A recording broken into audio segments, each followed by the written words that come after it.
Bonjour à tous, bienvenue pour cette nouvelle rencontre de l'hémicycle en direct depuis l'auditorium d'Epoca, mais aussi en direct sur la chaîne YouTube. Alors voilà un thème que je ne voulais rater à aucun prix. On va parler de la jeunesse, des jeunes. On a tous dans son entourage des jeunes, des enfants, des cousins. Et le moins qu'on puisse dire, c'est que ces générations Y, Z, je ne sais plus trop comment on les appelle, hein, elles sont en train de changer, le rapport au travail, la quête de sens. Alors ça, c'est absolument frappant. Ce qu'on leur demande d'ailleurs quand on les embauche aussi, c'est quoi vos soft skills et puis eux, en général, ils répondent, mais vous êtes certain que je vais pouvoir travailler jusqu'à quelle heure quelle est la place des RTT? Vous soutenez quelle association? Enfin, tout ça fait partie aujourd'hui de l'univers des jeunes. Donc le titre de ces rencontres de l'hémicycle, c'est Les jeunes dans un monde en mouvement, et c'est le moins qu'on puisse dire. Je suis très heureux d'accueillir sur ce plateau Laure Salvin, la directrice générale de Kantar Public France. Chère Laure, bonjour. Et puis Gilbert Azoulay, bon, est-ce que je le présente encore? C'est, je le dis parce que je le pense, l'un des grands spécialistes journalistiques, médias, des questions de jeunesse. Il n'y en a pas beaucoup, mon cher Gilbert. Alors, nous, on est très heureux parce que l'hémicycle, la revue que j'ai l'honneur de diriger, dont le rédacteur en chef est Romain Rousseau, l'hémicycle vient de sortir. Vous pouvez vous la procurer en kiosque. Et à l'intérieur, Gilbert, il y a un très grand dossier spécial précisément sur la jeunesse, ses aspirations, ses engagements, avec des tas de spécialistes. Une très belle interview aussi de Prisca Thévenot, la nouvelle secrétaire d'État. Vous avez donc piloté ce supplément consacré aux jeunes.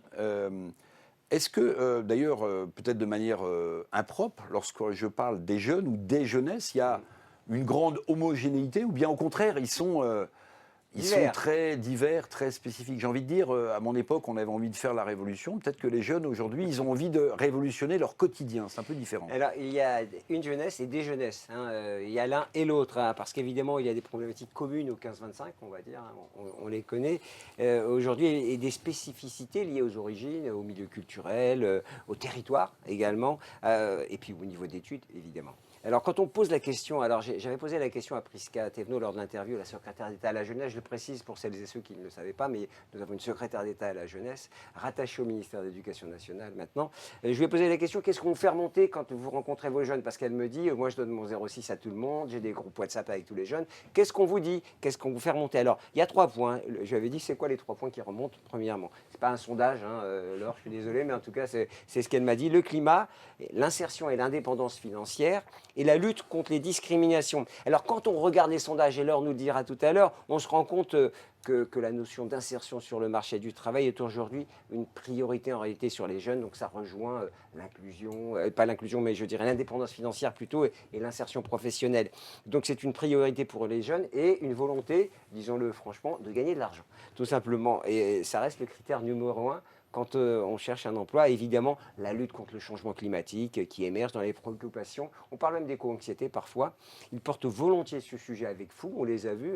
Ils ont refusé des partenariats dans leurs écoles, dans leurs facs. Ils sont allés manifester de manière tonitruante lors des remises des diplômes. Et puis évidemment, il y a des sujets un peu divers que si on change de population. On s'intéresse moins à la fin du monde dans le 9-3, on s'intéresse plus à la fin du mois, évidemment. Donc il y a aussi des problématiques qui dépendent des différentes populations. Et il y a une multitude en réalité de jeunesse et quelques problématiques transversales. Alors, je reviens à vous, Gilbert, mais quand on a préparé, Laure Salvin, cette émission, on a parlé, et vous allez peut-être le détailler, de la perception qu'ils ont, ces jeunes, d'appartenir à une génération singulière.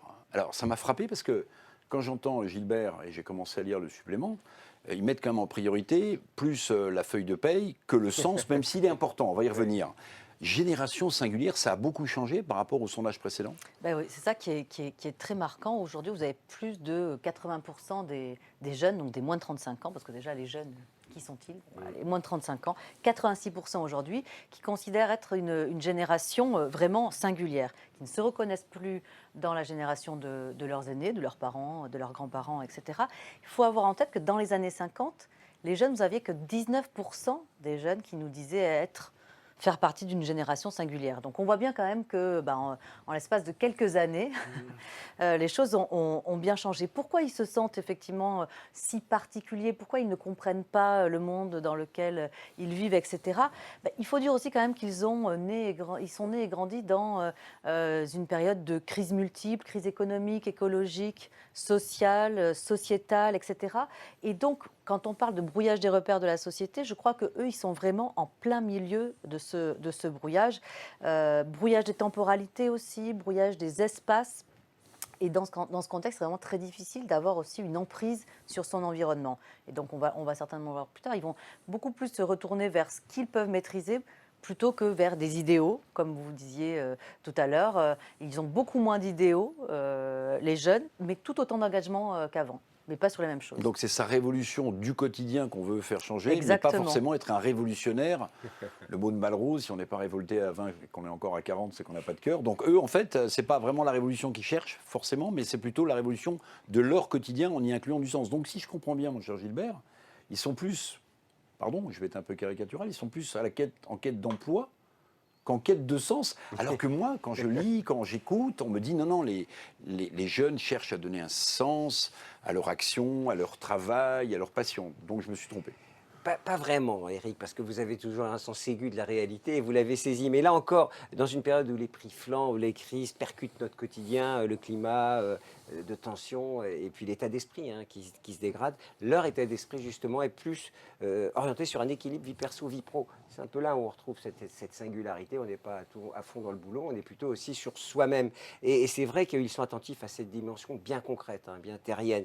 Mais après tout, la quête du bonheur, on l'évoquera tout à l'heure avec le directeur général de l'ISC qui a fait une enquête là-dessus. Ils ont aussi besoin de se former, de savoir, de mieux comprendre le monde. Et on verra avec nos amis de l'IGS qui ont fait une étude sur l'importance de la formation et l'ouverture sur le monde, le besoin de voyager, d'aller voir et de découvrir. Là aussi, ils se cherchent un but, peut-être pas une quête de sens, mais en tout cas un but qui leur est propre et qui leur est très personnel. Et c'est peut-être ça aussi, cette singularité, c'est être sur soi et moins peut-être sur des choses beaucoup plus ésotériques. Alors souvent, quand on parle de la jeunesse, dans les médias en tout cas, et qu'on parle de changement climatique, on a ces images en tête, évidemment, de protestations, parfois que ma génération ne comprend pas, je vous le dis franchement. On se colle les mains sur un tableau. Bon, ces jeunes, ils sont éco-anxieux ou alors ils sont quand même largement optimistes sur leur avenir? Je crois qu'ils sont optimistes. En tout cas, ils sont plus optimistes que vous et moi, maintenant que nous sommes parents. Et ils sont plus conscients, simplement, du monde dans lequel ils évoluent. Ils sont beaucoup plus conscients que nous. Et en tout cas, ils ont envie de profiter de ce monde à leur échelle, à leur niveau, de contribuer même modestement. Mais en tout cas, ils sont optimistes à la mesure de ce qu'ils peuvent faire. Mais bientôt, vous et moi, on ne sera plus là. On va leur laisser les clés. On va leur dire débrouillez-vous. Et peut-être qu'ils travailleront moins, mais sans doute plus efficacement et peut-être de manière plus efficace, et c'est ce qu'on leur souhaite. Merci beaucoup à tous les deux. Laure, vous allez rester avec moi. On va attaquer le premier plateau avec mes premiers invités. Bon, mais pour ceux qui ne connaissent pas l'hémicycle, on regarde ensemble une petite vidéo qui vous rappelle, qui vous dit ce que c'est l'hémicycle. Ça touche aujourd'hui les 50 000 décideurs en France, politiques et économiques. Et ceux qui ne reçoivent pas l'hémicycle aujourd'hui, parfois, envoient un SMS en disant « Je ne dois pas être quelqu'un d'important parce que je ne reçois pas l'hémicycle ». Regardez.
Voilà, de retour en direct pour ces rencontres de l'hémicycle consacrées à la jeunesse. La jeunesse est l'avenir du monde. plein de questions autour de cette jeunesse qui parfois nous échappe, mais c'est le propre de la jeunesse d'échapper aux générations qui l'ont précédée. Je suis très heureux d'accueillir sur ce plateau Géraldine Plénier, directrice générale de la Fondation Mosaïque.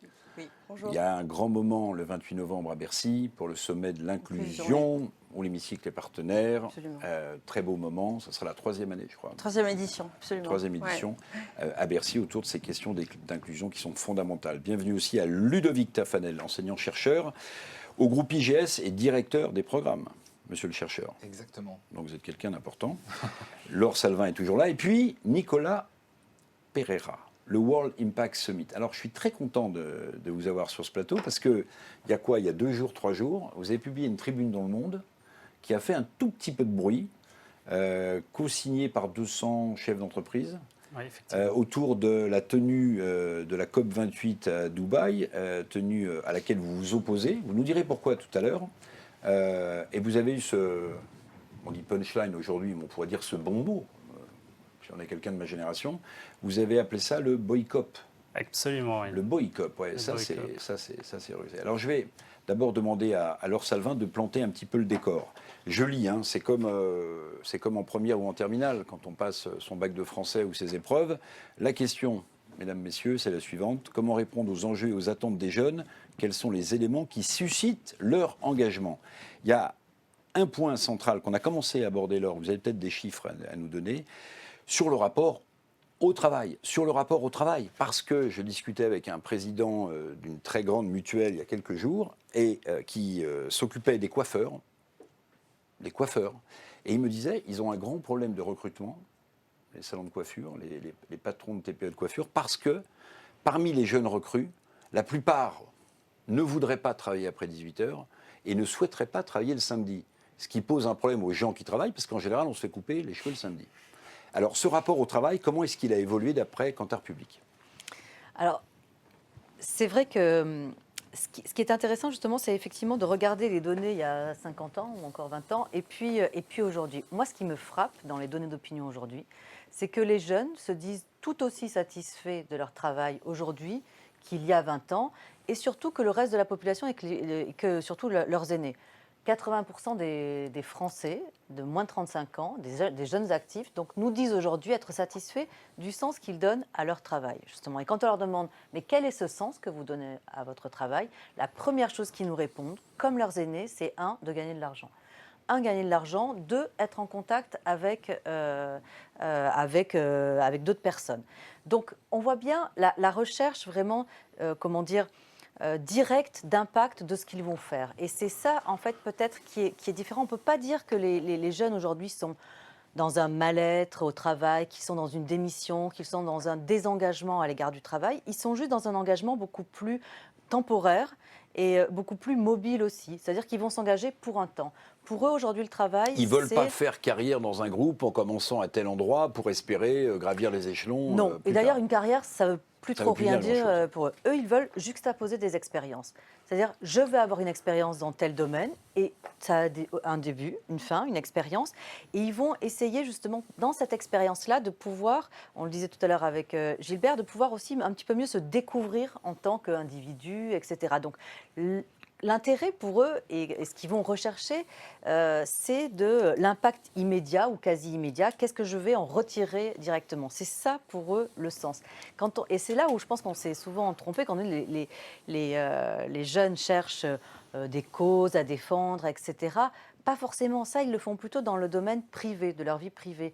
Le domaine de la vie professionnelle, il y a un objectif, c'est d'abord de gagner sa vie, et surtout, ensuite, c'est de pouvoir aussi avoir du temps pour soi. Et c'est là aussi où on voit cet équilibre vie privée, vie professionnelle, où on voit bien effectivement que chez les plus jeunes, il y a un malaise, là pour le coup, ils ont le sentiment effectivement que le travail prend trop de place, parce qu'ils ont accordé aussi à leur vie privée et au moment pour soi une importance beaucoup plus importante que nous, puisqu'on n'est plus dans la même génération.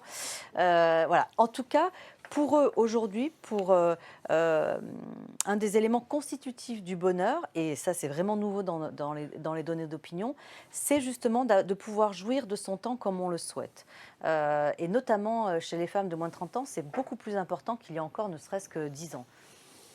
Alors, je vais demander à Géraldine Plénier, qui est donc la directrice générale de la Fondation de Mosaïque, qu'on connaît bien, avec un président emblématique, Saïd Amouche, Vous connaissez bien, oui. de nous dire comment, d'après vous, la Fondation, qui est, j'allais dire, un acteur majeur justement de l'inclusion et qui s'occupe des jeunes, comment elle peut répondre aux questions soulevées par Laure. Ça me fait penser juste à une petite phrase d'Albert Camus, Esprit en escalier, qui disait « Avoir un but dans la vie et donner un sens, c'est pas exactement la même chose ». Vous voyez, il a écrit ça il y a quelques décennies, mais c'est tout à fait vrai.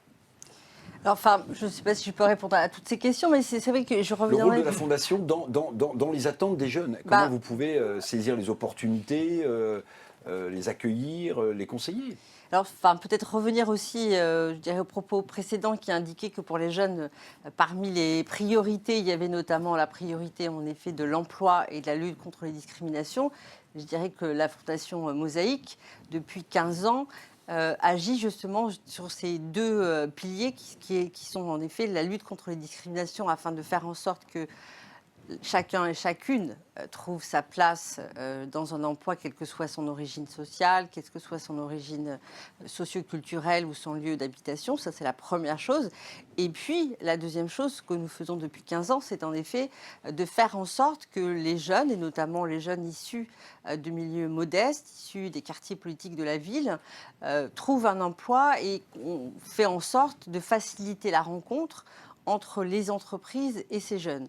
Alors pourquoi? Parce qu'aujourd'hui, on constate, et je pense qu'il y a une étude de France Stratégie qui est sortie hier sur la mobilité sociale. Aujourd'hui, il y a une mobilité éducative, c'est-à-dire qu'il y a une génération qui a, je dirais, évolué, qui a augmenté, je dirais, en termes de formation. En revanche, il y a toujours une certaine immobilité sociale, c'est-à-dire une reproduction sociale quand vous êtes fils ou fille de cadre. Bien sûr, je crois que c'est 5% ou 7% qui font des études supérieures. Voilà, le constat, c'est que c'est toujours la même chose. Ça n'a pas beaucoup évolué. Pas beaucoup évolué. En fait, nous, ce que nous constatons aujourd'hui, c'est qu'un certain nombre de jeunes font, entre guillemets, des efforts pour faire des études.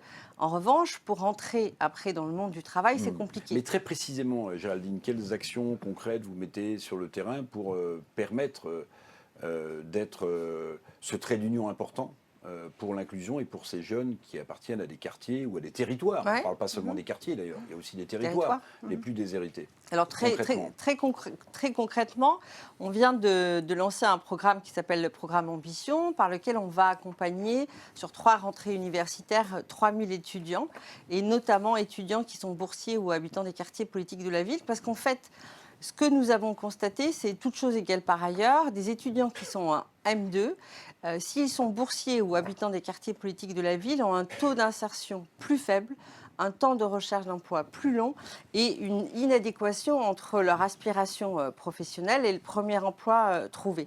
Donc en fait, nous, on va accompagner 3000 étudiants pour faire en sorte que tout au long de l'année universitaire, ils soient accompagnés de manière individuelle et collective pour les préparer à la rencontre avec les entreprises. Et donc, on va en même temps mobiliser des entreprises pour faire en sorte que ces jeunes... Avec des objectifs chiffrés, vous voulez mettre en contact combien de jeunes, combien d'entreprises? Vous avez des... Alors oui, il y a des objectifs chiffrés qui sont très précis, parce que je ne vais pas rentrer dans le détail, c'est dans le cadre de ce qu'on appelle un contrat impact avec des indicateurs extrêmement précis. L'un des indicateurs majeurs, c'est que 60% de ces jeunes trouvent un emploi durable après l'accompagnement dont ils auront bénéficié par la Fondation. Ludovic Tafanel, donc groupe IGS et directeur des programmes. Laure Salvin disait tout à l'heure, bon, on n'a plus, quand on appartient à cette génération ou à ces générations, parce que j'ai bien compris en écoutant Gilbert Azoulay qu'il y avait des jeunesses, on n'a plus forcément envie de faire carrière dans une entreprise, dans un groupe. On a peut-être envie de créer son entreprise, de créer son entreprise. Bon, on appartient à un pays dont le président s'est fait élire sur l'idée de la Startup Nation. Est-ce que vous pensez, parce que c'est souvent le reproche qu'on fait aussi à l'enseignement supérieur auquel vous appartenez, que cet enseignement supérieur prépare à la création d'entreprise, puisque c'est le sens aussi que ces jeunes veulent donner, entre guillemets, à leur carrière, même s'ils n'emploient pas le mot? Alors, l'enseignement supérieur a quand même beaucoup bougé ses lignes. Je dirais que cette jeunesse, elle veut aussi avant tout apprendre un métier et avoir des compétences professionnelles très, très claires et distinctes. ce qui était peut-être moins le cas auparavant, où on avait justement des formations de management généraliste, de reprise d'entreprise, mais en fait on n'apprenait pas de savoir-faire.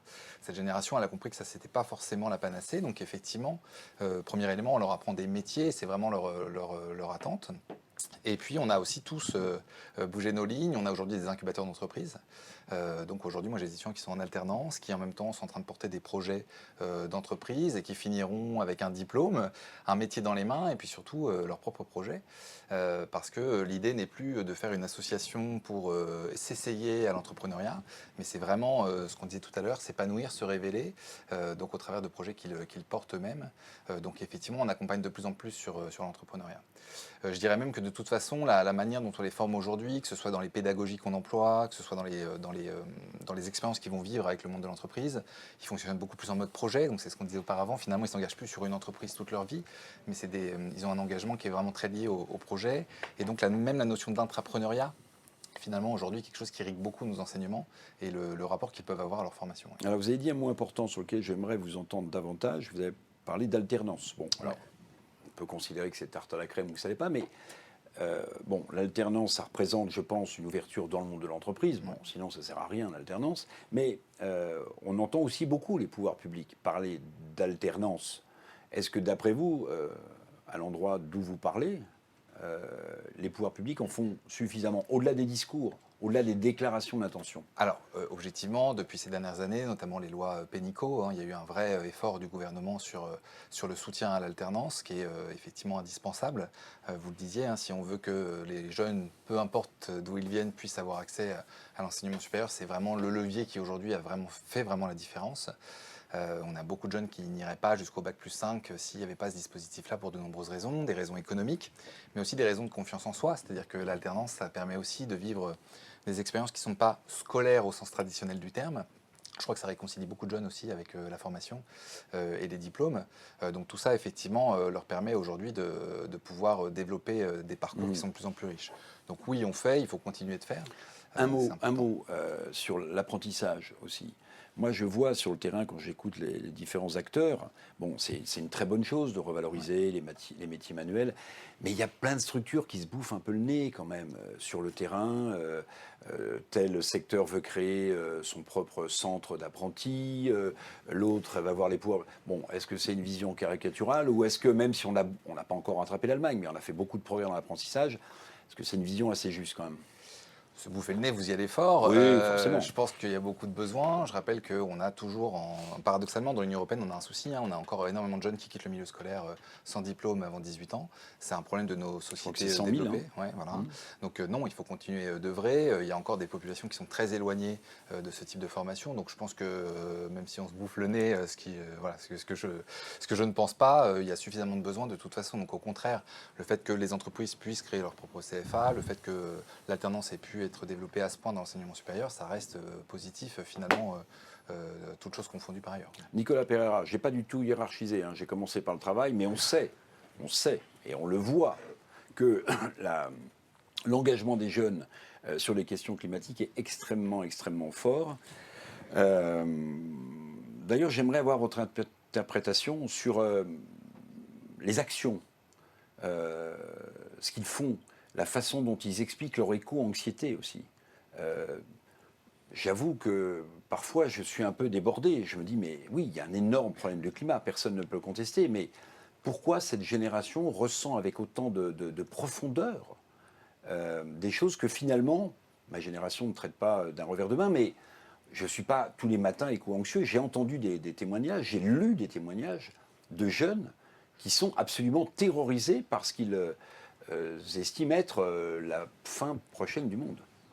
Alors c'est intéressant parce que dans les échanges précédents, les interventions précédentes, moi ce que je remarque et je pense qu'il est important à avoir quand on analyse la jeunesse et ses aspirations, c'est que il y a effectivement la fin du mois et la fin du monde, qui est une préoccupation qui se distingue, avec cet enjeu effectivement de vouloir trouver un emploi, de bien gagner sa vie, qui est en fait quelque chose sur lequel on a du pouvoir. C'est-à-dire que quand on est jeune, on se dit sur quoi est-ce que je peux agir concrètement. Et donc ce qui je pense, est un élément d'interprétation, c'est ce pouvoir d'agir. Ce qui rend éco-anxieux les jeunes, c'est qu'ils ont le sentiment qu'ils ne peuvent rien faire face à un problème qui les dépasse. Et donc c'est ce qui transforme aussi leur façon d'agir, alors d'une part via du militantisme, de l'engagement, etc., mais aussi dans leur rapport au travail. Ils sont plus engagés, ils ont plus envie d'aller dans des entreprises qui sont engagées, mais ils cherchent aussi de l'action concrète, mais sur plusieurs sujets, pas seulement le climat qui en est un très important. Et je pense qu'aujourd'hui, la question climatique est sans doute la question qui préoccupe l'ensemble de la jeunesse à des degrés divers, mais en tout cas tout le monde a conscience de ce sujet. Je parle C'est bien. une intersection commune des jeunesses du monde. C'est une intersection commune des jeunesses, au-delà de l'aspect très concret de la fin du mois, sur les préoccupations de long terme, sur la société dans son ensemble, c'est une préoccupation commune. Quand on demande aux Français est-ce qu'ils ont confiance en l'avenir, est-ce qu'ils ont confiance en l'avenir de leur pays, ils sont très pessimistes sur leur pays et très confiants sur leur propre avenir. La jeunesse est dans ce même constat. Et donc, elle cherche des moyens d'action. Il y a dans le public ici des jeunes entrepreneurs qui, sur des sujets très précis, par exemple le Made in France, ont décidé d'agir concrètement en montant une entreprise. Je pense que c'est ça aujourd'hui le moyen d'action qu'ont trouvé les jeunes, c'est d'être acteurs de leur propre avenir, mais aussi de l'avenir de la société dans son Parce ensemble. que le Made in France sont des circuits courts par définition. Oui, qui participent au sujet, à mon sens, avec parfois, parce que le diable est dans les détails, des sujets cachés. Je pense au sujet, par exemple, vous allez me trouver bizarre, mais des pompes à chaleur. Le président de la République s'occupe des pompes à chaleur. Il n'y a pas de raison que j'en parle pas. Parce qu'il n'y a pas de filière aujourd'hui. Oui, donc il n'y a pas de filière, mais les filière. pompes à chaleur, le problème, on a 3 entreprises qui en font, mais 40% des composants, ils viennent d'Asie. Donc il y a un enjeu de développer le Made in France. Oui, mais vous voyez, parfois derrière une très bonne décision se cachent dans les détails des sujets plus compliqués. Mais j'ai en tête aussi une fabrique de chaussons en Dordogne qui exporte et qui produit des chaussons français avec des outils, avec des productions françaises. Donc le Made in France, pour vous, c'est une façon de consommer court et finalement de contrecarrer un peu cette éco-anxiété. On a l'impression que si on achète français et qu'on est jeune, on participe à préserver le climat. Alors c'était un exemple, c'en est un, je pense que c'est effectivement un exemple. En tout cas, c'est un exemple d'engagement qui traduit une volonté concrète de pouvoir prendre le pouvoir sur son avenir et sur l'avenir de la société dans son ensemble. Quand vous parliez tout à l'heure de l'éco-anxiété, moi je pense qu'il y a un autre sujet aussi auquel est sensible la jeunesse, c'est qu'on a basculé dans une nouvelle ère qui est l'ère de la preuve. C'est-à-dire qu'on ne croit plus aux promesses, on veut des preuves et on veut des démonstrations du fait que quand une entreprise s'engage, elle s'engage réellement pour le faire. Donc je pense que tous les sujets du greenwashing, par exemple, sont un piège pour les entreprises parce que dès lors que ce greenwashing est mis en avant, ça affecte très fortement leur image et ça va leur rendre plus difficile les recrutements futurs de jeunes qui pourraient être intéressés par ces entreprises. Donc c'est pour ça qu'aujourd'hui, il faut donner une place à cette jeunesse qui est celle d'une jeunesse consciente, qui a les mêmes préoccupations que ses aînés sur le pouvoir de vivre, mais qui est consciente qu'elle peut agir, qu'elle a un défi immense. Et donc, elle utilise ce défi, qu'elle répond à ce défi en étant actrice, en étant plus entreprenante et en étant plus exigeante sur ce qu'elle attend des gens avec qui elle travaille. Mais c'est vrai qu'elle soulève, ces jeunesses, des questions centrales. Parce qu'on parle beaucoup de pouvoir d'achat, mais ça sert à quoi d'avoir du pouvoir d'achat si vous n'avez pas de pouvoir de vivre ? C'est quand même une question. Alors juste, parce que je voudrais passer à nos autres invités, un mot quand même sur World Impact Summit. Vous avez créé il y a 6 ans. Et puis peut-être, mais très rapidement sur votre tribune, parce que ça a frappé les esprits, cette tribune dans le monde vous vaut quelques sujets médiatiques aujourd'hui. Bien, alors le World Impact Summit d'abord, précisément ce que je décrivais avant. Moi, j'ai fait mes études en alternance. Et en sortant de cette alternance, je me suis dit comment est-ce que j'agis pour cette question climatique. Donc j'ai créé 2 entreprises et un événement, donc le World Impact Summit, qui est un sommet qui réunit les acteurs qui agissent concrètement pour la transition écologique et sociale au sens large, plusieurs centaines d'entreprises, de collectivités et des participants au sens large. Donc ça, c'est une manière concrète d'agir. Et donc, dans cet événement, on rencontre énormément d'entrepreneurs. Et ce qui n'était pas possible il y a 10 ans, aujourd'hui est devenu possible, et je vais basculer sur le sujet de la tribune, 200 chefs d'entreprise qui sont très durs à engager sur ce type de tribune entre guillemets militante, même si je ne considère pas que c'est forcément du militantisme, mais 200 entreprises qui signent pour dire cette COP à Dubaï, il faut la boycotter. C'est un signe fort quand même, c'est un signal fort, c'est un engagement qui est fort. Parce que égale pétrole, égale énergie fossile parce que... Effectivement, le sujet, c'est qu'on est dans une année sur les énergies fossiles. Donc on a vu le G20 a été un échec total sur les résolutions concernant la réduction de la consommation des énergies fossiles. Alors encore une fois, on ne peut pas sortir immédiatement et totalement du pétrole aujourd'hui, mais quel est le processus qui nous permet de réduire la consommation des énergies fossiles? Et là aujourd'hui, Dubaï, les Émirats arabes unis accueillent une COP pour faire du greenwashing version XXL, en disant que de toute façon, ils ne souhaitent pas qu'on discute de la question des énergies fossiles. Ok. Donc ce sera un échec. Pourquoi y aller? Donc boycott 28. Absolument. Alors, Géraldine Plénier, là aussi, j'aime bien revenir au concret parce que la Fondation Mosaïque est connue pour ça. Vous avez une action sur le terrain qui est puissante, qui est reconnue. Quels seraient peut-être votre ou vos conseils pour permettre aux jeunes de mieux intégrer, de mieux participer à leur propre intégration dans la société? Parce que, j'allais dire, chaque individu est unique. Chaque cas d'intégration est différent ou d'inclusion est différent. Qu'est-ce que vous pourriez donner comme conseil? Il y a des jeunes qui nous regardent ou qui nous écoutent.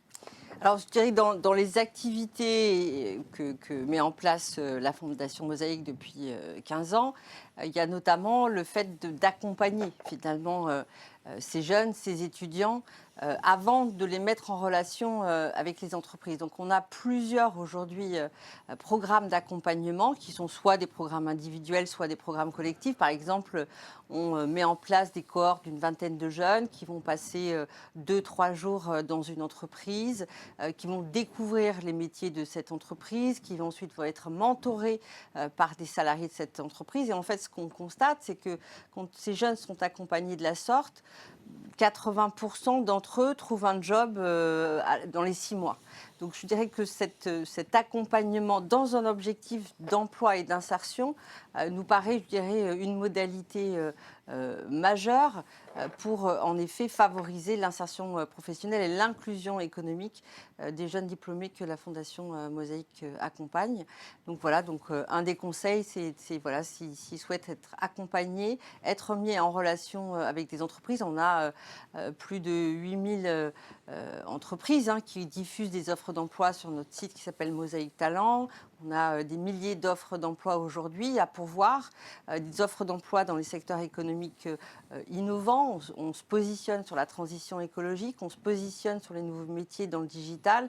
Donc notre souhait aussi, c'est de faire en sorte de proposer à ces jeunes les métiers de demain, les métiers d'avenir et de les mettre en relation avec les entreprises. Ludovic, on l'a vu, les jeunes, ils portent des thèmes puissants.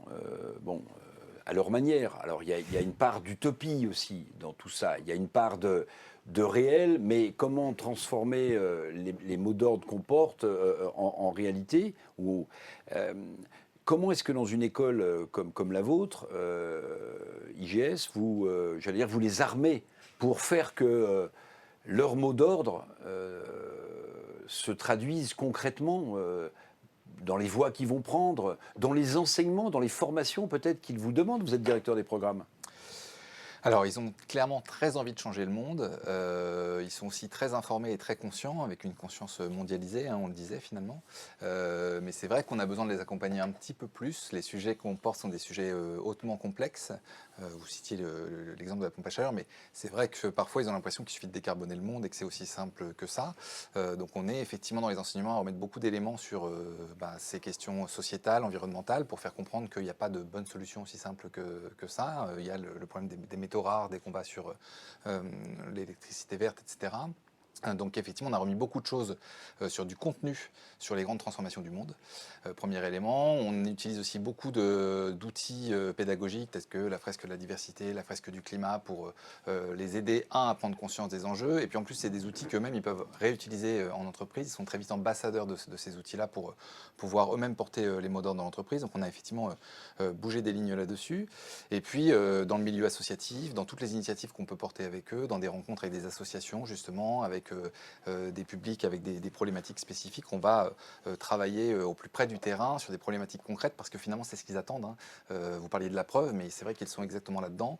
Donc un programme un peu édulcoré, on parlerait pendant 2 heures de RSE, c'est super. Mais concrètement, qu'est-ce qu'on peut faire? Ils ont envie d'agir, donc effectivement on leur fait porter des projets. On est sur des pédagogies de l'action, donc l'idée c'est aussi qu'ils se rendent compte que facilement ils peuvent changer des choses à leur échelle finalement. Donc c'est vrai qu'on a beaucoup transformé nos pédagogies pour intégrer ces éléments. Ouais. Mais intuitivement, je me dirais, cette génération est plus attachée au développement des énergies renouvelables, le photovoltaïque, l'éolien. Bon, même si peut-être qu'ils mettent de côté l'idée que pour qu'une éolienne tourne, il faut qu'il y ait du vent, et pour que le photovoltaïque fonctionne, il faut qu'il y ait du soleil. Mais est-ce que leur vision, par exemple, sur le secteur nucléaire a changé? Puisqu'on parle de décarbonation, ou bien au contraire, Non mais c'est intéressant parce qu'on a été frappé de plein fouet par une actualité forte sur le prix de l'énergie. avec au début de son quinquennat un président qui a dit bon, on va fermer les réacteurs parce qu'il faut que le mix énergétique augmente. Et puis là, on est passé, j'allais dire, de l'utopie, de la sémantique, rattrapé par la réalité. Est-ce que leur vision a changé sur le nucléaire ? C'est à nous d'amener les visions, de les amener à changer, parce que justement, ce que je vous disais, c'est que parfois, quand ils prennent les sujets, il y a une forme de naïveté, que ce soit sur les sujets écologiques, mais aussi sur les sujets de société. Ils ont une forme d'impatience, donc ils pensent qu'on peut changer une entreprise en 10 jours. Le but n'est pas qu'ils abandonnent leurs idéaux, mais le but, c'est effectivement de les outiller pour qu'ils soient capables de porter ces projets sur le long cours et comprendre que le changement social, ça prend du temps. Et puis se rendre compte de l'ensemble des enjeux qui sont liés à ces questions de société. Je vous le redisais, l'idée pour nous, c'est de leur apporter des éléments pour qu'on évite des solutions parfois binaires, simplistes, qui ne fonctionneraient pas. Donc c'est pour le coup notre rôle, c'est-à-dire qu'on fait porter beaucoup de choses à cette jeunesse. Dans les médias, on leur attribue beaucoup de choses. Je crois que nous aussi, on a un rôle vis-à-vis d'eux. C'est pas à eux de gérer tout seul le monde qui arrive. Donc notamment les équiper, les outiller, ça en fait partie, quoi. Nicolas Perrin, dans chaque entreprise, ou presque maintenant, c'est obligatoire. Il y a un responsable RSE. Il y a un responsable. Bon, pratiquement. Ouais. Il y a le rapport RSE. Moi, je me souviens, il y a quelques années, le directeur financier disait bon, il faudra bien qu'on présente le rapport RSE. Enfin, les comptes, ça compte, les RSE. Bon. Est-ce que la question du climat, lorsqu'on rédige un rapport RSE, en direction de ces jeunes qui vont peut-être le lire quand ils seront. Parce qu'ils demandent des comptes, les jeunes, et pas que sur les comptes de l'entreprise. Est-ce que c'est une bonne ou une mauvaise idée ? Ah non, c'est une très bonne chose et je pense que c'est même absolument indispensable. Alors de toute façon, légalement, les entreprises n'ont plus le choix. Mais en effet, c'est un vrai moteur. Et par ailleurs, je donne des cours dans une école également. Et quand je fais intervenir des entreprises, des grands groupes notamment, la page vers laquelle vont instinctivement les élèves pour consulter le site de l'entreprise, c'est l'engagement. Ah oui. C'est-à-dire c'est le réflexe parce que précisément on se questionne d'abord, ok, mais c'est bien, c'est très bien, c'est une entreprise quel que soit le secteur, mais qu'est-ce qu'elle fait réellement ? Donc oui, je pense qu'aujourd'hui les entreprises elles ne peuvent pas se passer de mettre ce sujet au cœur de leur stratégie de recrutement parce qu'en fait c'est ça l'enjeu. Évidemment il y a les conditions salariales, les conditions de travail, etc. Mais à offre similaire, l'entreprise la plus engagée sur les questions environnementales, ou sociales aussi d'ailleurs, sera celle qui sera privilégiée dans la plupart des cas. Donc c'est vraiment un sujet qui ne doit pas être sous-estimé. Et je pense que s'il y a 10 ans, le responsable financier traînait des pieds même il y a plus longtemps que ça. Même il y a plus longtemps que ça. Je pense que ça a bien changé, qu'aujourd'hui c'est un vrai moteur pour plusieurs services dans l'entreprise de valorisation de l'entreprise et de ses savoir-faire vis-à-vis de son public large, y compris celui qu'elle cherche à recruter. Voilà, je voudrais vous remercier vraiment chaleureusement tous les quatre. Laure, vous restez avec moi. On va marquer une nouvelle pause. Alors l'Hémicycle, c'est la revue qui est ici avec ce numéro spécial piloté par Gilbert Azoulay, mais c'est aussi un écosystème médiatique. Nous sommes aux rencontres de l'Hémicycle. Il y a aussi le club L'Hémicycle que j'anime avec une personnalité politique ou une personnalité du monde de l'entreprise, justement. Et puis, il y a aussi Décideurs engagés qui donnent la parole à des décideurs qui s'engagent justement sur ces questions-là. Ce rendez-vous est animé par Magali Forestier. Regardez et on se retrouve tout de suite après avec de nouveaux invités. Bonjour, vous allez très bientôt participer à l'émission On se dit tout, dédiée aux décideurs engagés. Et j'aurai l'immense plaisir de vous accueillir sur le plateau de l'Hémicycle TV, où nous partagerons ensemble un vrai moment de convivialité lors d'un entretien d'une quinzaine de minutes enregistré dans les conditions du direct. Nous parlerons des passions qui vous animent, de votre vie, de votre parcours, de vos projets. Ce sera l'occasion de vous découvrir sous un autre angle et de mieux comprendre ce qui chaque jour vous donne envie de vous battre pour faire évoluer les choses et dans votre organisation et dans notre société. Une première partie donc qui vous est consacrée à vous et à vos réalisations. Et puis il y aura une deuxième partie où vous répondrez là à 2 questions. D'abord, celle d'un étudiant d'une grande école ou d'une université pour l'accompagner dans sa réflexion. Et ensuite, celle d'une entreprise innovante qui façonne le monde de demain et qui sera bien sûr attentive à votre vision business. Et enfin, il y aura une troisième partie en fin d'émission où vous aurez là 1 minute pour interpeller le monde politique sur un sujet qui vous tient particulièrement à cœur. L'occasion ici d'exprimer vos préoccupations et vos idées. Je vous dis donc à très vite pour On se dit tout, l'émission des décideurs engagés sur l'Hémicycle TV, l'émission qui inspire déjà les 50 000 personnalités incontournables dans la prise de décision en France. Je vous dis à très bientôt sur ce plateau. Décideurs engagés, l'émission TV de l'Hémicycle. Voilà, de retour dans les rencontres de l'hémicycle, centré sur un sujet primordial, s'il en est, la jeunesse et l'avenir du monde, les aspirations, le sens, le travail de ces nouvelles générations et le monde qu'elles nous préparent pour demain. Je suis très honoré, très content d'accueillir Raouf Boussekine, le directeur général du CUT, également professeur à Rennes School of Business, économiste bien sûr, et vous avez été conseiller économique du Premier ministre en Algérie. Aussi au Congo. Et, alors au Congo, je ne savais pas, mais en Algérie, je m'en souvenais. Très content aussi d'avoir sur ce plateau Frédéric Faucher, directeur de la division B2B mobile de Samsung Electronics France. Et puis Jean-Christophe Hoguel, directeur général d'ISC Paris. Gilbert a déjà parlé de vous tout à l'heure. Je l'ai noté. Alors, Laure, je pense que le plus simple, c'est de planter le décor autour des thématiques qu'il nous reste à aborder. On parle d'engagement, on parle de préoccupation des jeunes, on parle d'envie. On parle aussi, j'ai abordé un petit peu le sujet tout à l'heure, mais vous allez peut-être nous donner des chiffres et des perspectives du rapport à la contrainte qui semble totalement différent. Nous, on était plutôt, on appartenait, enfin moi en tout cas, à des jeunesses dociles. Voilà, on travaillait, on ne se posait pas la question de nos horaires, de nos RTT, il n'y en avait pas, du télétravail, il n'y avait pas eu le Covid, de l'avenir du monde, bien qu'il nous préoccupait, mais pas de cette manière-là. Est-ce qu'on peut dresser un panel assez précis de ces aspirations ? C'est vrai que moi, ce qui m'a marqué là, dans cette rentrée, notamment, parce qu'on a posé la question de savoir qu'est-ce qui inquiétait le plus les jeunes aujourd'hui dans cette rentrée. Alors, d'ailleurs, les Français d'une manière générale. Pour la grande majorité des Français, ce qui les inquiète le plus, c'est d'avoir un problème de santé. Ils disent, voilà, ma première préoccupation aujourd'hui, c'est d'avoir un problème de santé. La deuxième préoccupation, c'est effectivement de ne pas arriver à boucler les fins de mois. Chez les jeunes, moins de 30 ans, qu'est-ce qu'ils nous disent ? Ce qui m'inquiète le plus aujourd'hui, c'est de devoir renoncer à des projets personnels. Si je ne peux pas arriver à ce que j'ai prévu de faire là, dans les prochains mois, les prochaines années, ça va vraiment m'agacer. Et la deuxième chose, c'est de devoir faire des choix dans mes dépenses. Et ça, je n'ai pas envie d'en faire. Et c'est vrai que ce rapport à la contrainte m'a pas mal étonnée. Et quand on parlait tout à l'heure, effectivement, de cette société que souhaitent les jeunes, d'être dans l'action, d'être dans l'efficacité de l'action, etc., eh bien, on voit bien que dès qu'il y a quelque chose qui va les entraver, ça va effectivement contredire finalement leurs besoins d'être acteurs de leur vie, de leur avenir, etc. Moi, il y a un autre chiffre qui m'a pas mal marqué aussi, c'est 83% des jeunes qui nous disent aujourd'hui être la génération de la malchance. C'est quand même dingue. Dans les années 2000, donc il n'y a pas si longtemps que ça, ils n'étaient même pas 50%, les jeunes, à penser qu'ils étaient la génération de la malchance. Et donc, quand on pense avec l'idée qu'ils effectivement... n'auront pas de retraite, qui n'auront souvent, pas de retraite, que de toute façon, ils ne pourront plus respirer d'ici 20 ans, qu'effectivement, économiquement, ça va être très compliqué.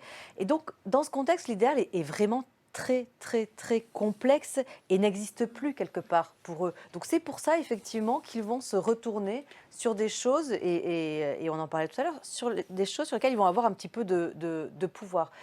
Et pour parler d'engagement, moi, je pense que l'engagement des jeunes, il existe encore, mais il va d'abord prendre ses racines dans l'individuel, l'individu, c'est-à-dire je vais être engagé pour moi plutôt que pour une cause avant tout, ou alors plutôt que pour du collectif. Donc il faut savoir parler à ces jeunes d'engagement en fonction, je crois effectivement d'intérêt individuel, et puis deux aussi en fonction d'actions concrètes et d'efficacité concrète. Et ça, je crois que c'est assez différent, évidemment, par rapport notamment à notre génération.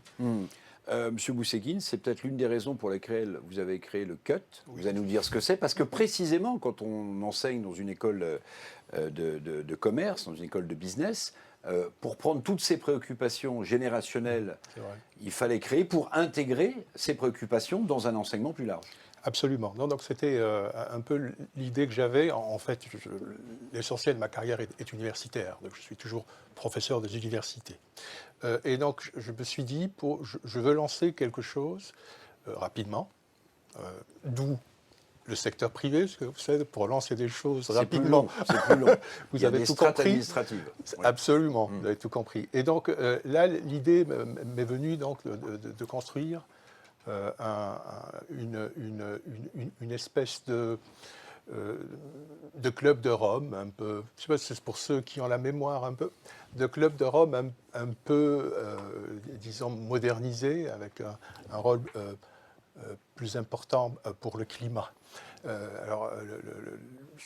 Pour ceux qui ne savent pas ce que c'est que le Club de Rome, c'est la première initiative qui a été finalement lancée à la fin des années 60 pour justement alerter sur les dangers d'une croissance incontrôlée. Et donc nous avons créé cet institut, et cet institut a basiquement toutes les fonctions de ce qu'on appelle un institut d'études avancées. Il y en a à Paris. On fait partie des 7 instituts d'études avancées en France. Ça a été très rapide, c'est le cas de le dire, en quelques mois. Et l'idée, c'est d'amener ces jeunes-là qui souffrent, ça a été très bien dit par Nicolas Pereira tout à l'heure, de stress, pas seulement de stress ou d'anxiété, pas seulement, je veux dire, climatique. On parle souvent d'éco-anxiété, mais aussi une vraie difficulté à voir un peu leur avenir. Hein. Alors, il y a une enquête qui a été publiée récemment, je reviens là-dessus, c'est important, par le Lancet, Planetary Health, sur mon côté international, sur 10 pays, 1000 personnes, il y a de l'Afrique, le Brésil, etc., où ils montrent que le vrai problème qu'ils ont, en fait, c'est qu'ils ne comprennent pas où va le monde. Alors, je ne sais pas si on avait ce genre de préoccupation. La crise climatique joue énormément, et ça conditionne énormément de choses. Donc, ce que nous avons fait, c'est créer des espaces avec des grands chercheurs internationaux qu'on amène dans une business school pour justement parler en direct de la crise écologique, etc. Et à côté de ça, nous associons les entreprises à tous les projets de recherche que nous Monsieur Oussekine, quand on est professeur dans une école de business, ouais. ça veut dire qu'on a en face de soi des gens qui veulent faire du business. On est d'accord. Or, l'un des vecteurs d'anxiété de la jeunesse, pour certains, je ne dis pas majoritairement, c'est la question de la décroissance. Oui. Comment est-ce qu'on peut à la fois vouloir s'insérer dans des jobs de business, se servir une économie plutôt capitaliste, et parfois revendiquer dans la rue la décroissance? Oui, donc ça c'est l'un des paradoxes que je vois. Moi, je n'ai jamais été partisan de la décroissance, pour une raison assez simple, c'est que je suis connu comme un théoricien de la croissance. C'est pour ça que je vous posais la question. C'est une très bonne question. Donc, je suis comme mon ami Philippe Aghion, nous pensons que la croissance a encore de beaux jours devant elle. Ce sera une. Donc qu'est-ce que vous leur dites aux étudiants? Alors je dis la décroissance. Qu'est-ce que vous faites là? Allez ailleurs? Non, je dis tout simplement la décroissance, c'est pas un programme.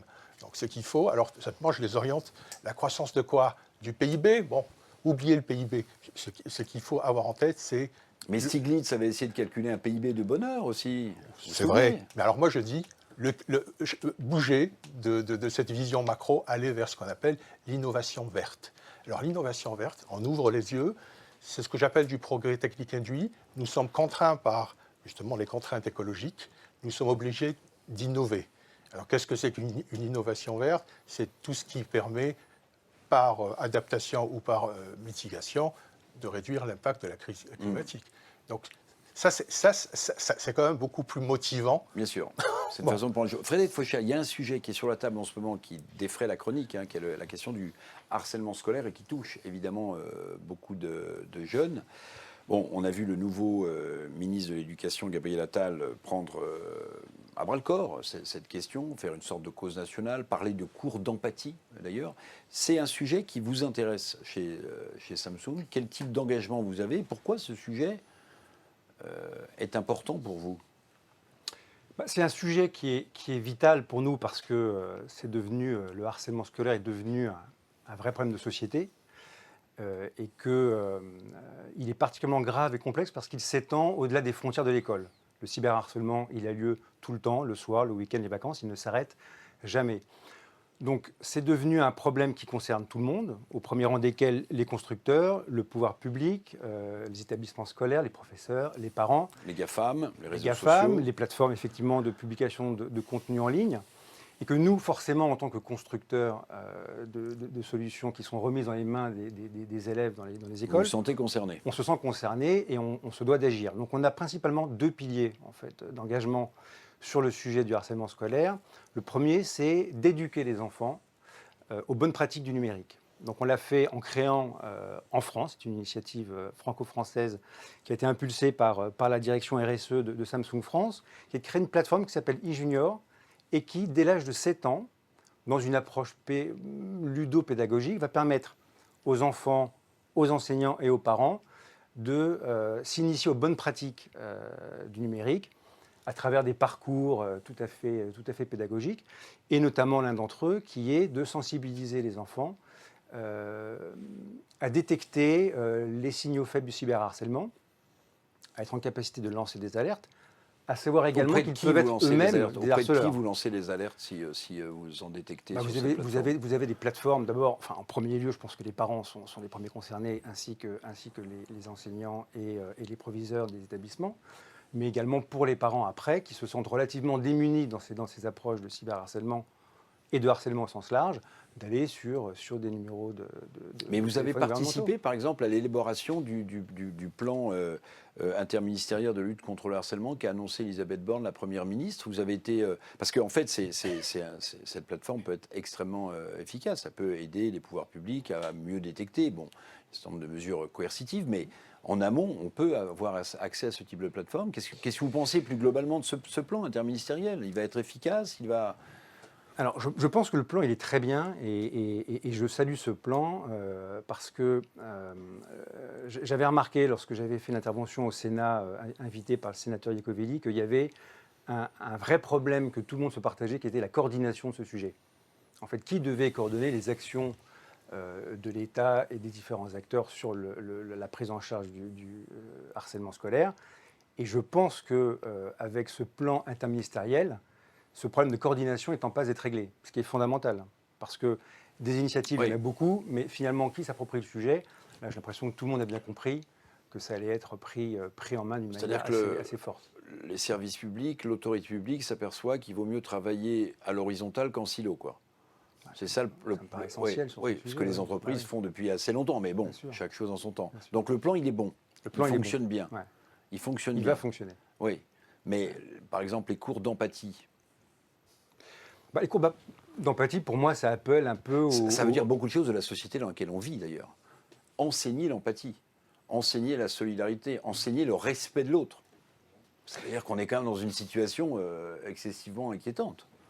Bon, là, on est quand même relativement dans le bon sens et le civisme, que lorsque vous élevez, vous éduquez et vous prévenez les enfants dès leur plus jeune âge. Aujourd'hui, un enfant de 7 ans, il est totalement autonome sur Internet.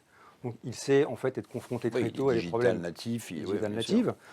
Donc, former très tôt les enfants au bon comportement sur Internet, aux bonnes pratiques contre le cyberharcèlement, c'est s'assurer que lorsqu'ils vont passer de l'âge d'enfant à l'âge adulte, ils vont peut-être ne pas dupliquer ces comportements de cyberharcèlement vers des populations, leurs collègues, des élus, qui aujourd'hui, on se rend bien compte que sur les réseaux sociaux, c'est globalement assez agressif et il y a peu de filtres. Donc, éduquer les enfants dès leur plus jeune âge à appliquer les bonnes manières de civisme et de comportement sur les réseaux sociaux, ça sera efficace pour plus tard. Jean-Christophe Auguel, directeur général, je le disais, de cette grande école, l'ISC à Paris. Alors, je regardais, je lisais les choses, vous plaidez la bienveillance. La bienveillance. Est-ce que d'ailleurs, dans votre école, parce qu'on parle des enfants, et ça peut aller entraîner des situations absolument dramatiques. On a eu des suicides d'enfants. Le cyberharcèlement, ça ne s'arrête pas à la fin de l'école. Hein. Ça continue le soir sur votre... Mais ça touche aussi les jeunes adultes. Ça peut toucher des étudiants. Est-ce que vous avez eu affaire à ce type de sujet, ou vous avez eu connaissance dans d'autres écoles de ce type de sujet, qui ne toucherait pas seulement des enfants de 11, 12, 13 ans, mais des jeunes adultes, des étudiants de 19, 20 ans, 25 ans? Alors le fait qu'il y ait justement un plan qui permette en amont de l'enseignement supérieur de pouvoir traiter et adresser ces sujets, ça va beaucoup nous servir, parce que évidemment le moins c'est fait en amont, le plus on retrouve le problème dans l'enseignement supérieur. Mais c'est vrai qu'on a quand même affaire à des majeurs. Je pense que c'est quand même une vraie différence entre être collégien, Ils sont lycéen moins fragiles. et étudiants, ils sont moins fragiles, ils savent mieux s'organiser par rapport à ça. Alors des problèmes, il peut y en avoir, hein, très clairement, on ne va pas dire ça, mais même les adultes, il y a aussi du cyberharcèlement entre adultes, et avec des procès retentissants sur le sujet, Oui, donc bien sûr, évidemment ça existe, hein, mais effectivement, moi je plaide pour la bienveillance. Alors pourquoi je plaide pour ça? Parce que je pense que c'est un des éléments communs Mais qu'a c'est pas une jamais... approche un peu trop, pardonnez-moi, un peu trop bisounours dans le monde violent dans lequel on vit. pas La du tout. bienveillance, c'est un très joli mot, hein, c'est magnifique. Mais est-ce que ça sonne encore aux oreilles des gens qui travaillent chez vous, qui Pourquoi sont enseignés j'utilise chez vous? ce mot? C'est parce qu'en fait, je pense qu'on est extrêmement injuste avec la génération Z aujourd'hui, les 18-24 ans. On les affuble au quotidien d'un certain nombre de défauts qu'ils auraient. On dit qu'ils sont nuls en maths, on dit qu'ils sont nuls en français à longueur de journée, on dit qu'ils sont désengagés, on dit qu'ils passent leur temps à faire des réseaux sociaux ou des jeux vidéo. Et en fait, ça leur renvoie une image, je pense, très négative de la manière dont la société Même s'adresse si c'est à pas eux. totalement faux. Alors, c'est pas totalement faux, mais c'est pas non plus totalement vrai. Et je pense que c'est aussi important pour les générations après 25 ans de faire un pas vers eux. Et donc, ça se rejoint ce que vous disiez, je crois, tout à l'heure. C'est-à-dire que l'engagement, ils l'ont, mais il mute, il est différent. C'est différentes formes d'engagement par rapport à ce que ça pouvait être il y a encore 10-15 ans. Et je ne pense pas qu'on bâtit une jeunesse, je dirais, capable de relever les défis colossaux qui seront les leurs en la critiquant, cette jeunesse. Alors, donc il faut l'accompagner. Il faut, J'ai trouvé que vous aviez une façon d'aborder le sujet qui était très maligne, si je peux me permettre. Merci. Oui, je vais vous dire pourquoi. On a vu comment l'engagement pour les jeunes est important aujourd'hui, à cause du climat, enfin tous les sujets qu'on a abordés depuis le début de ces rencontres de l'hémicycle. Et en fait, vous essayez ou vous parvenez à lier l'idée de bonheur étudiant à la notion d'engagement, justement. Donc vous leur parlez directement. Oui, directement, puisqu'en fait, un étudiant ou un jeune engagé, c'est un élève heureux. Les deux vont vraiment de pair. Et donc, c'est une problématique qu'on a utilisée en fait, à l'ISC pour dire rendons nos étudiants heureux. Ça va les rendre engagés à la fois dans leurs études à l'école, mais aussi dans les situations professionnelles, les stages, l'alternance, quand ils deviennent jeunes diplômés. Donc, je dirais en pratique, ça se traduit vraiment par plein de choses qu'on a fait sur ce sujet. On a tout simplement mis en place des cours sur le bonheur. Donc, du stress à la joie. Il y a des cours de méditation. On a célébré la semaine du bonheur, parce que tous les ans, au mois de mars, il y a une journée du bonheur. Donc là, on en fait une semaine où on célèbre le bonheur. On a mis en place une application qui permet aux étudiants d'avoir un état des lieux sur leur santé mentale, parce que c'est un point important.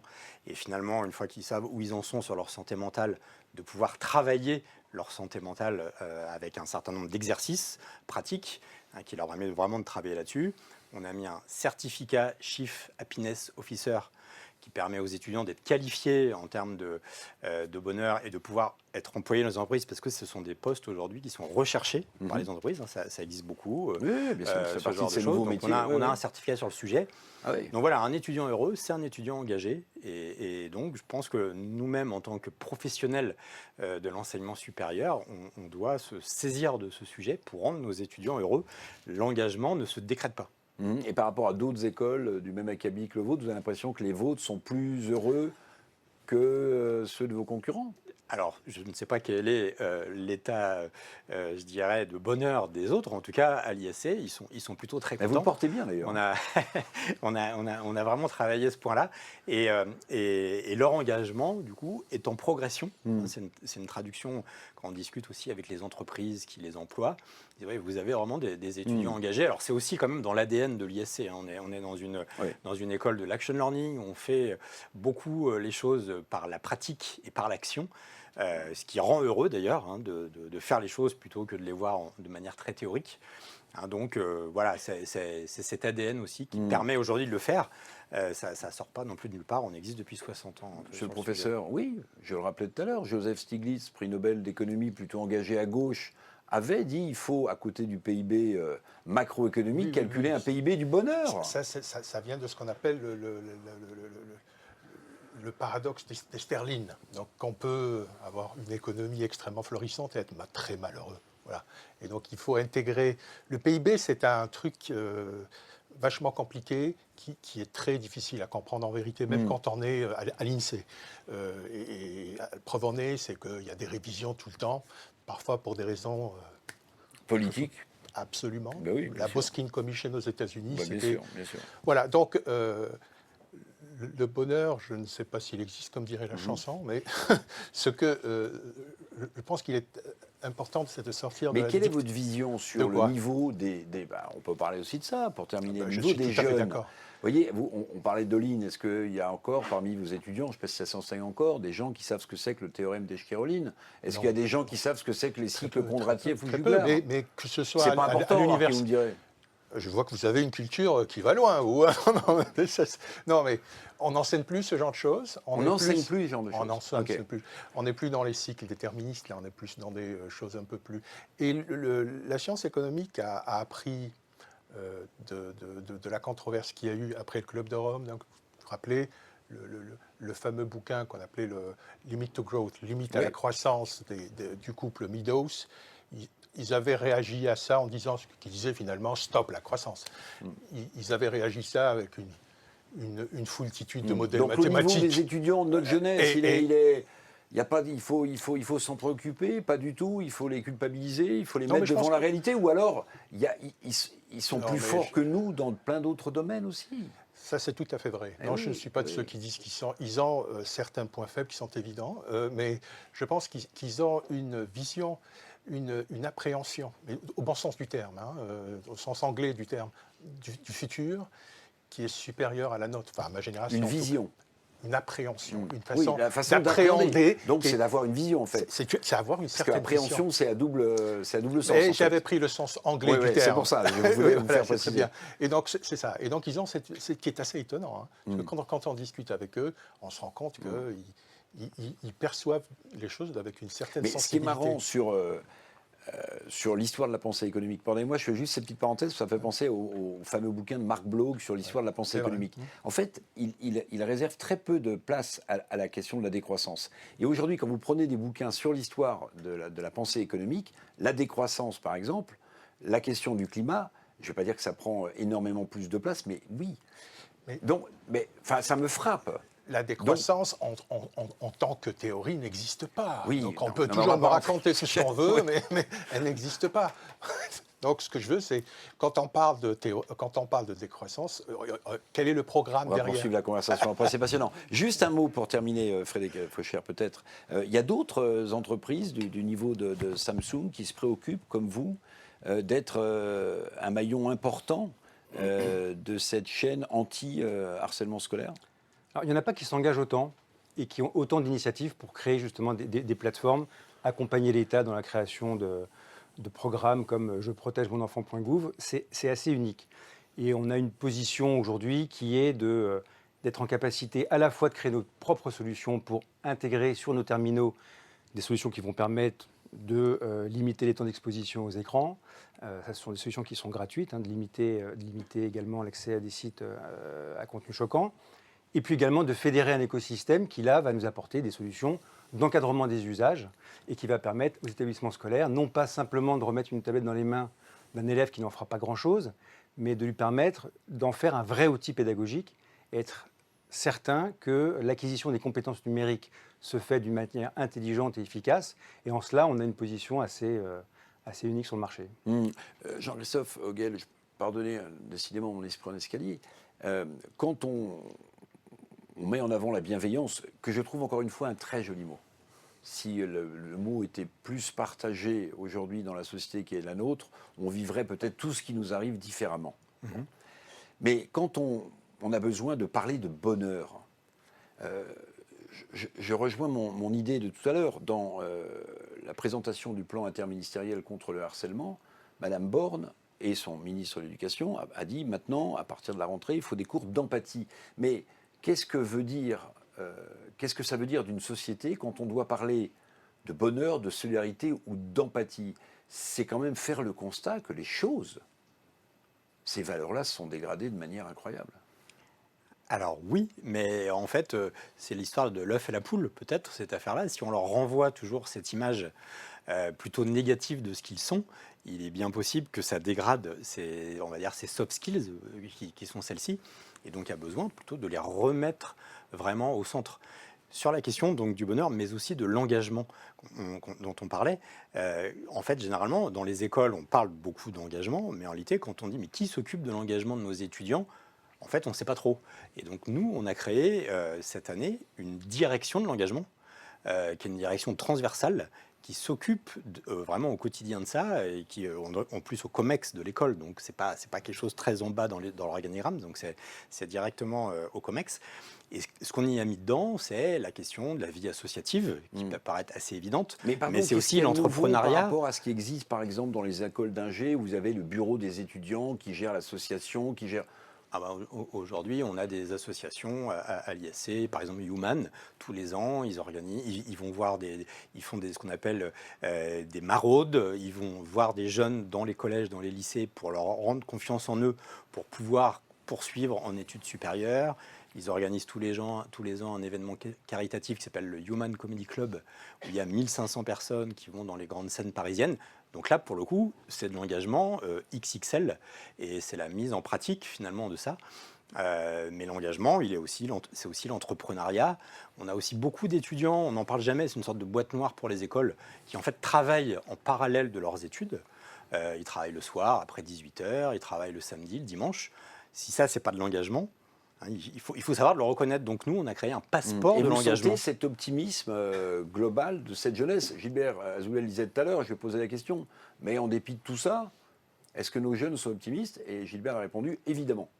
Oui, et ça dépend beaucoup de ce qu'on leur renvoie. C'est une question de miroir, cette affaire-là. Donc si on est optimiste, ils le sont aussi. Les vôtres sont optimistes, monsieur le professeur? Disons qu'ils rament. Je pense qu'ils sont extrêmement engagés. Ça n'a pas été... à notre époque, on était engagés pour des raisons politiques. Oui, c'est ça. Voilà. Non, mais c'est ce que j'ai dit tout à l'heure. Oui, c'est plus la révolution de son quotidien qu'on veut faire aujourd'hui que la révolution tout court, semble. Formule est bonne. Oui, et c'est pas moins beau. Hein. Ah ben, j'ai pas dit que c'était moins beau. Ça fait des personnages assez intéressants. Et ça changera peut-être plus le monde, d'ailleurs. Peut-être plus le monde. De changer son quotidien que vouloir changer le monde. Absolument. C'est peut-être ça, la révolution humaine. Hein. Un mot peut-être aussi, je ne sais pas si vous avez une vision sur les gens qui intègrent Samsung aujourd'hui, ces nouvelles générations-là. Ils sont comment? Ils vous demandent quoi? Les associations que vous soutenez,